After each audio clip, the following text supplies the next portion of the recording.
मंच पे बैठे हुए सब वरिष्ठ नेतागण, सोनिया जी, मेरे प्यारे भाइयों बहनों, आज ईस्टर की त्यौहार का शुभकामनाएं सबको। ईस्टर का मतलब समय के कालचक्र को एक नया ऊर्जा देना, और ये नया ऊर्जा देना कई लोग मानते हैं कि आज के दिन होता है, लेकिन एक नया ऊर्जा हमारे भारत की राजनीति में आज पैदा हुआ, जो यहाँ पे सामने खड़ा है, जो जितवाएगा देश की संविधान को, जनतंत्र को, और जो हरवाएगा तानाशाही की ताकतों को। यहीं पर 47 साल पहले इसी मैदान में एक ऐसी ऐतिहासिक सभा हुई थी जहाँ से नारा निकला था, आज़ादी या गुलामी। और उस साल चुनाव में जयप्रकाश जी ने जो नारा दिया, उस साल के चुनाव में आज़ादी की जीत हुई, गुलामी का हार हुआ। आज यहाँ पर वही नारा लग रहा है।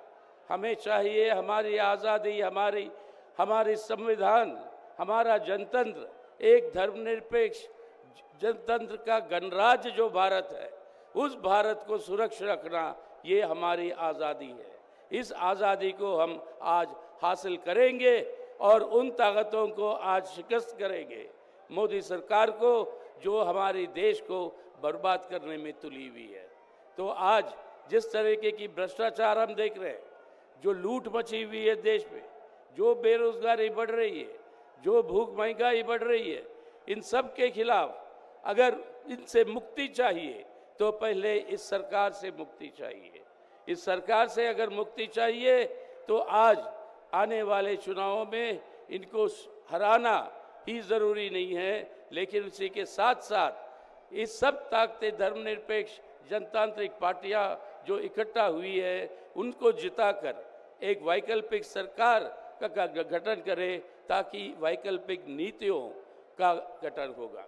आखिर में समझिए, असली बात जो आज कलयुग का अमृतकाल है, कलयुग के अमृतकाल में अमृत की पैदाइशी होती कैसे? समुद्र मंथन जब होता है, दो कलश उभर के आते हैं, एक में अमृत, एक में जहर।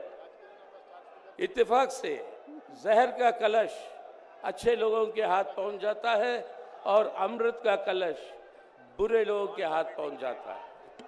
आज हम वहां पे खड़े हैं कि उन बुरे लोगों के हाथ से इस अमृत के कलश को वापस लाना है और अपने देश की जनता के हित में उस अमृत का इस्तेमाल करना है।